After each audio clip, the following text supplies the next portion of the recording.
السلام عليكم ورحمة الله وبركاته مروين يمودنيال meel kastoo joogtaan waxaad ku soo dhawaataan oo warkayagii habeenimo qodobada ugu muhiimsan caawa idin ku haynana waxa kamid ah shirweynahan caadiga ah ee cali masaarka xisbiga EDG ayaa maanta ka qabsoomay xaafada Eero ee magaalada madaxda madaxweynaha dalka Chad Idris Deby ayaa mar kale lagu doortay talada dalkaasi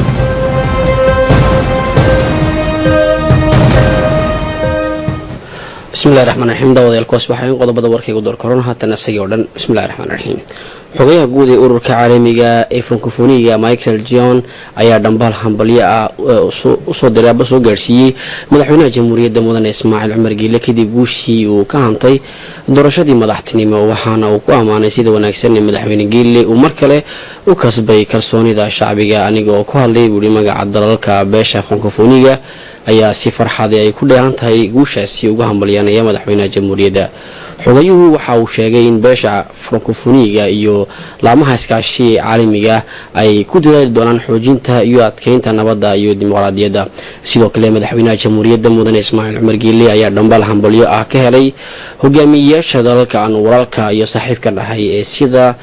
madaxweynaha dalka Ethiopia Mulatu Teshome madaxweynaha jamhuuriyadda dimuqraadiyadda ee Koreada Kim Jong Un xogayaha fulinta golaha iskaashiga dhaqaale ee gacanka cadmeed Abdul Fattah bin Rashad Al Ziyani isla wararka dalka waxa kale oo kamid ah shirweynahan caadiga ahayn ee cali masaarka ee xisbiga EDG ayaa maanta ka qabsoomay xaafada Eero ee magaalada madaxda waxaana marka hore munaasabadaasi faataxada loo mariyay Allahu naxariistay Ismaaciil Geedi Xareed munaasabadaasi kadib waxa gudoomiyaha xisbigaasi loo magacaabay Ileeya Ismaaciil Geedi Xareed oo ah gabadha gudoomiyaha hore ee xisbigaasi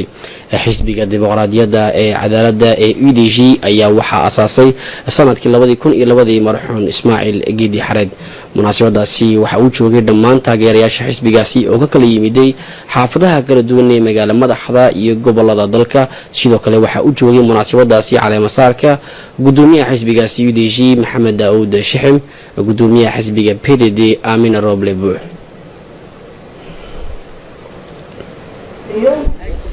in maxay sidaan waan ku shaqaynaynaa maanta se halkan waxaan isugu nimidnay inaan maxay ahaydee xilkii aan iska wareejiyo oo maxay ahaydeen cali masaarno Ileeya Ismaaciil Geedi Xareed maxaad ka leedihiin ma cali masaarna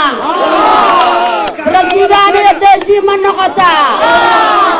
macaanad waxaan ahayn quyaru socda weligayaba balaayo dalka dadka u horseedaya ma ahayn waxaan doonaynaa cadaalad waxaan doonaynay sinaan waxaan doonaynay wadajir ummadda reer Jabuuti oo nolol iyo nabad ku wada noolaata Soomaalidu waxay tiraahdaa waxaad walaalo ku heshina si kale oo ku hanan kartaa ma jirto hadal gaaban ay halkaasi ka jedisay gudoomiyaha la cali masaarka xisbiga EDG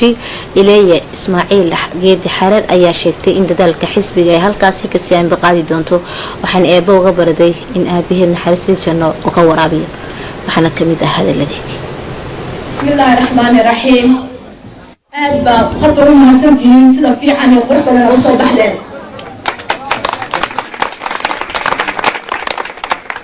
maanta waa xasuus weyn aan u celinayno aabbo Ismaaciil Geedi Xareed aabihii soo abuuray xisbiga EDG oo intaa leekesiye uu nooga wada tegay inaan si fiican u eegano weyn xisbiga EDG وحزبي قرنا قرنا وأميري إمي كان وكعلنا يا حزب قال EDG وحزبي قرنا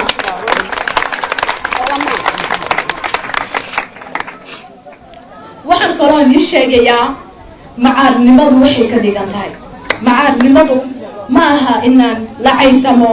إن لدقالتمو ماهي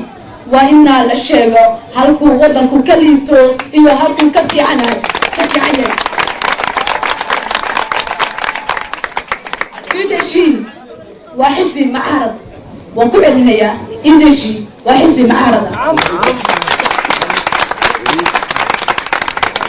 UDG وحي دابا سعوتا دريقو نوشاحي أبو إسماعيل جيدي حرير دريقو دريقة نبضة دريقة وناقة دريقة وضع الشقيقة دريقة من نمضة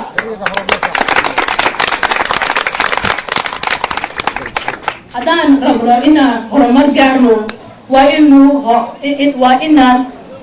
أدكينو من نمضة وضع الشقيقة إيو نبضة intaasi kadibna waxa aanu waraysi la yeelnay taageerayaasha xisbigaasi EDG oo inooga waramay munaasabadani cali masaarka ujeedada ka dambaysa iyo farxadooda intii dareenka ku aaday waxaana ka mid ah hadaladoodii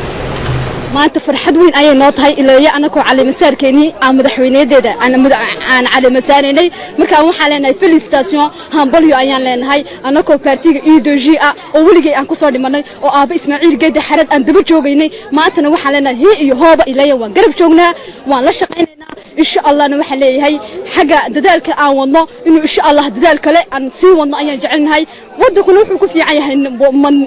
midnimo iyo nabad ayaan ku fiicannahay inaan ku wada shaqaysano waxaan leeyahay madaxweynaha Ismaaciil Cumar Gelana farxadan iyo hambalyadan soo hoyatay felicitation ma leenahay wadanku kullayba waxa noo qaban lahaa qof baa noo qaban lahaa waxaan leenahay ninkii noo shaqaynay ee noo dadaalayaba waan garab joognaa anakoo hambalyanayna anakoo dhinac ayagana madaxweynadeeda ilaa Ismaaciil Geedi Xarad aan garab joogno aabaha Ismaaciil Geedi Xaradna waxaan leenahay Allah jannada ka waraabiyo ayaan leenahay rugta ganacsiga Djibouti ayaa heshiis iskaashi la saxaatay mas'uuliyiinta marsada iyo wakaalada Faransiiska ee horumarka tababarada xirfadeed waxaana heshiiskaasi uu yahay farsamada gaadiidka watan farantaasi ka badan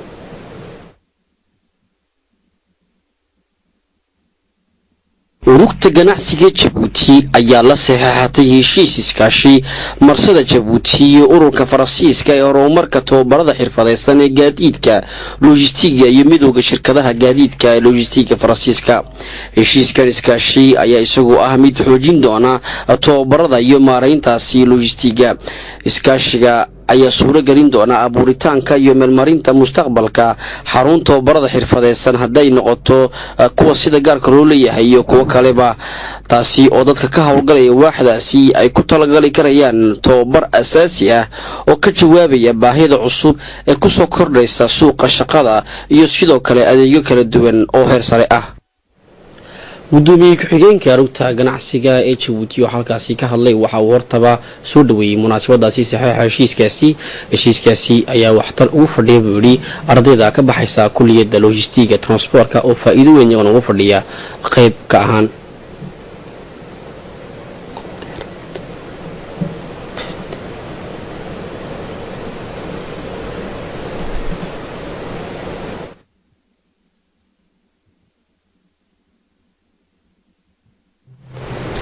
wakiilada joogtada ee jaamacadda carabta ayaa shir degdeg ah iskugu yimid waxaana shirkaasi ku baaqday dawladda Kuwait fadhigaasi waxaa looga hadlay sidii dalalka jaamacadda carabta ay uga joogsan lahaayeen faragelinta cusub ee Israa'iil ay ka wado buuraleyda Golan ee dalka Suuriya fadhigaasi waxaa jamhuuriyadda Djibouti uga qayb qaatay danjiraha jamhuuriyadda Djibouti oo fadhiya dalka Masar danjiraha jamhuuriyadda Djibouti oo fadhiya dalka Masar oo fadhigaasi khudbad ka jeediyay waxa uu golaha ammaanka uga yeeray in tallaabo adag ay ka qaadaan faragelintaasi waxaana Israa'iil ku tilmaamay in caqabad ay ku tahay xasiloonida mandaqadaasi fadhigaasi wakiilada jaamacadda carabta waxay eedeymo u soo jeediyeen Yahuudda waxaana ay xaqiijiyeen taageerada ay la garab joogaan shacbiga reer Suuriya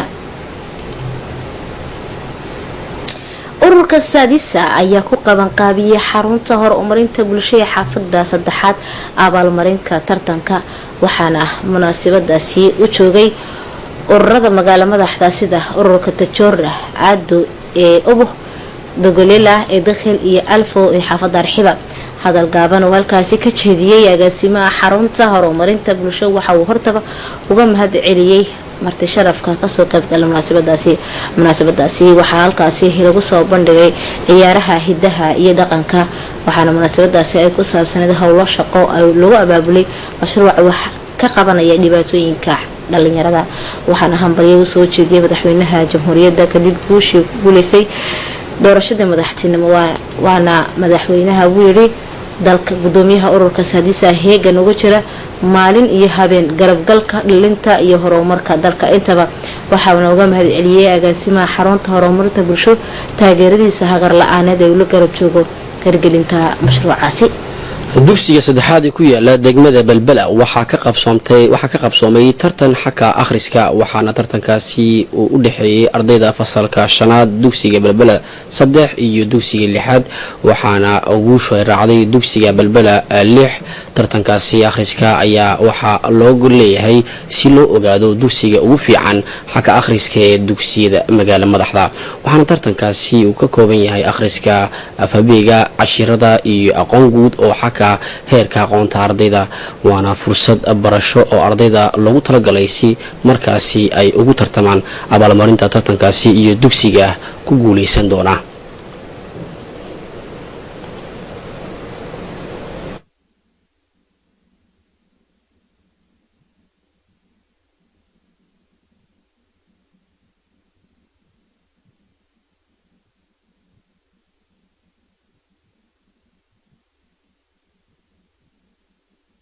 waxaa ka qayb galay iskuulada Djibouti Turwado Tobaniya ayaa ka qayb galay arday ku dhow Sankimaniga oo ku dhow 3150 ayaa ka qayb galay waxay soo martay jaranjaro badan bay soo martay inter class baa la ciyaaray inter école baa la ciyaaray finaalkii baa maanta la yimiday waxaan isku yimiday labada iskool ee soo baxay ee ka soo kala badiyay iskoolada oo ah Balbala 3 bis iyo Balbala 6 ciyaartii halkan ka dhacdayna si qurux badan bay u dhacday oo ciyaalku si fiican bay u tartameen ay hadafka laga leeyahay ay tahay activity-gan ay tahay ciyaalka akhrista in la baro si wax u akhrin lahaayeen buugagan ay iskoolka ku dhigtaan buugaga kale oo dibadda ay u akhrin lahaayeen sida daraadeed wasaaradda oo kirifeenku hormuud ka yahay waxay u qaybisay iskoolada Sankimaniga waxa loo qaybiyay buugag kontata oo maxay ahaydey ilaa badan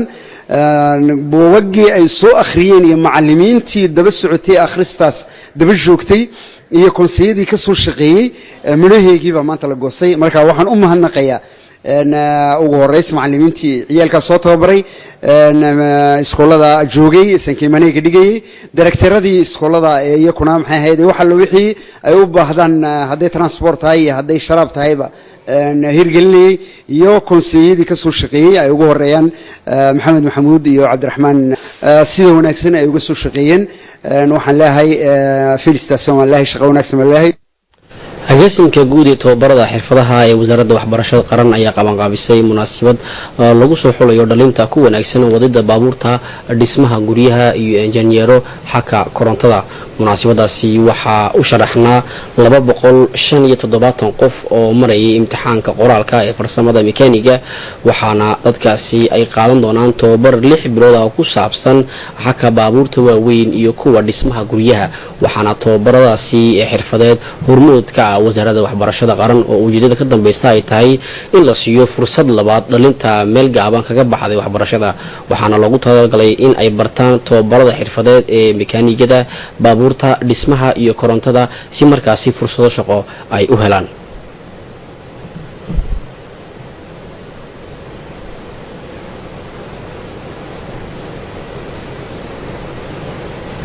bulshada degan weecima ayaa xusay maalinta caalamiga ee dhulka waana markii ugu horeysay maalintaasi laga xuso bishii 22 abriil sanadkii markuu ahaa 1970 maanta in ka badan 500 oo milyan oo qof ayaa caalamka oo dhan maalinta la xusa maalinta caalamiga ee dhulka ama taariikhka ayaa ah maalin ay xusaan ama ay u dabaaldegaan in ka badan 148 dal sida bulshada caalamka inteeda kale bulshada weecima oo degan waqooyiga oo 60 kilomitir u jirta gobolka Tajora oo lagu eegay inay yihiin dad dhulkooda jecel ayaa maalintaasi u dabaaldegay iyaga oo hediso hay'adda Eva ururka Eva oo iskaashi xagga horumarka waara maalintan ayay ururka Eva fursad u noqotay inay ka wacyigeliso bulshada gaar ahaan dhalinta daryeelka deegaanka iyo bilicda inta isla wararka gobolka Tajora waxaa shalay ka furmay ijtimaaca caalamiga ay iskugu yimaadeen culamaa udiin waxaana ijtimaacaasi ka dhacay meel u jirta 9 kilomitir magaaladaasi cad ujeedada ka dambeysa ayaa ah wacyigelinta bulshada diinteena xaniifka ah iyo sunnaha rasuulka waxaana sidoo kale ay tahay mid looga hordegayo in dhalintu ay marin habaabaan oo u jeestaan dowgamandooriyaha ijtimaacan waa mid sanadla ah oo soconaya muddo 3 maalmood ah kaasi oo kasoo qayb qaadanayaan malaayiin muslimiin oo culamaa udiin oo ka kala yimid dunida daafaheega بريفيغا gobolka Tijora gudoomiyaha maamul goboleedka iyo suldaanka gobolkaasi ayaa soo dhaweyn wanaagsan u rajeeyay culamaa udiinka ka soo qayb qaadanaysa ijtimaaca ka dhacay magaaladaasi cad ee Tijora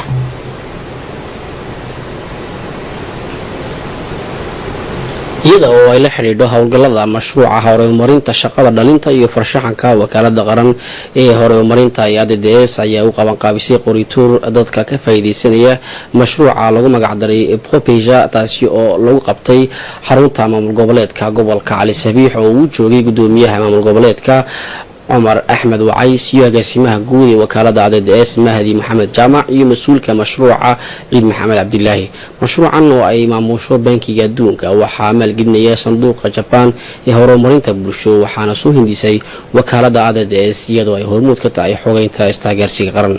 قريتور كاسي أي سورة جلين دونا إن لصوحولو أفرتن قف أو أفر إلا باطني أي سيبتو صح وغيب قادم دونان أبو غيب جري دونان قيب تكوباد إتو بردا حلقة لحيو تبانك لجلين دون liiska dadka iyagu sugi doona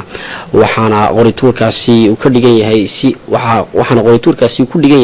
si sinaani ay ku jirto wakaalada ADDS ayaa ku tala jirta in ay qaban qaabiso qorituuryo kale si ay u raali geliso amba u dhameystirto dhammaan tirada oo hadda taagan 96 dhalinyaro guud ahaan mashruucan oo lacagta ku baxaysa ay dhan tahay 2.730 malyan oo dollarka Mareykanka ay ujeedadiisu tahay in lagu horumariyo fursadaha shaqo abuurka dhalinta iyo haweenka taasi oo lagu lamaaneynayo tababarada iyo taageerada maaliyadeed si loo meel mariyo hawlgallada uu dakhligu ka soo galayo waxa sidoo kale mashruucaasi kamid ah tababarka entrepreneuriaga iyo ma garanaysaa dadkooga inaan noqotin yaan doonay waxaa halkaasi ka hadlay agaasimaha wakaalada ADDS iyo mid kamid ah dhalinyarada waxaana ay nooga xog warameen ujeedada ka dambaysa mashruucan waxaana hadaladoodii kamid ah halkan waxaan ka hadalnay wax ka ugu horeeyo oo ah projectgan dhalinyartu ay shaqaaboor samaysanayso amba shirkado ay samaysanayso waxaan aaminsanahay horta waxa weeyaan dawladdu intii ay qaadi karaysay way qaaday qof kastana ilaahay wuxuu siiyey firfircooni iyo aqoon gooniya wax ku samaysan karayo marka fursadaas wayna ka faa'iideysatiin mashruucyo waaweyn baa halkan ka bilaabmaya qof kastaba waa inuu fikrad samaysto wax uu samaysan karayo mashruuc marka anaguna waxaan ku dadaalaynaa inaan fikradiini anigu caawino bal sidii daraasad looga sameyn lahaa kuwa ugu wanaagsan marka la maalgelin doono waxaan u mahadnaqayaa ilaahay baa mahadda ilaahay leh mahadda labaad waxaa iskale madaxweynaheena oo markasta ku dadaala inuu dhalinyarta garab joogsado hadaan maanta dal lacag si helin oo haysid maskaxdii inaad ka faa'iideysid maskaxda caafimaad baad haysaa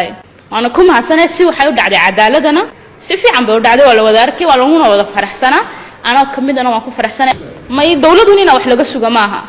qofku inuu diblom u haysto qof kastoo fikrad gaar ah haysto inuu fikradiisa booyo aniga jirtaa group baan ahayn groupkii ana ka soo dhex baxay qof kastoo firfircoon inuu ila shaqeeyo oo shaqadayda ila hormariyo ururka Rotary Club oo gacan ka helaya xogaynta istaageersiga qaran iyo ururka dhalinta haweenka ee Ubuk ayaa si wada jir ah u qaban qaabiyay munaasabad qaybin ah waxaana deeqdaasi ay ka koobneed shawlado weelal iyo mustaqaro loogu talagalay dadka ay hayntooda hooseyso ee ku nool tuulada Qoracangaar ee gobolka Ubuk talaabadaasi ururkaasi oo ku dhaqaaqaya qayb ka ah kor u qaadida nolol maalmeedka dadka u nugul dhibaatooyinka oo aastaagaasi waxaan deeqdaasi ka faa'iideysay 8 qoysaskaasi ka faa'iideysay deeqdaasi ayaa uga mahad celiyay ururka Rotary Club taageerada hagar la'aaneed ay soo gaarsiiyeen sidoo kale waxa ay uga mahad celiyeen prefega gobolka Ubuk Xasan Daabili iyo subprefega tuulada Qoracangaar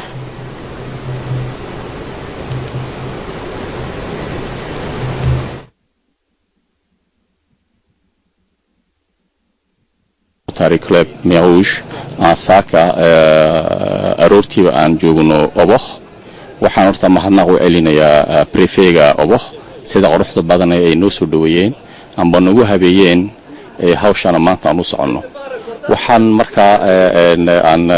aan u socono waxa weeye waa laba shay mid horta waxa weeyin waxaan macaawino aan u sidno dumarada walaalaheena Obokh waxaa naga caawiyey secretary d'État de la Société nationale iyo naga caawaday marka alaab isku jirta shalmado iyo maxaan ku dhahaayeen musikteer wax saasayaan ma garatayaan u sidnaa marka waanaka imika sinay dumarkii waxaan mahadnaq ma garataan u celin doonaa mar labaad aan oran karo prefega Obokh iyo presidenta Khadija Ibrahim Idris oo hor socota dumarka Obokh wararka caalamkana waxaa ka mid ah madaxweynaha dalka Chad Idris Deby ayaa mar kale lagu doortay talada dalkaasi waxaana madaxweynaha Idris u helay boqolkiiba 61.6 iyo 50 kalsoonida shacbiga dalkaasi waa kan Mustafa Xasan oo ka warmay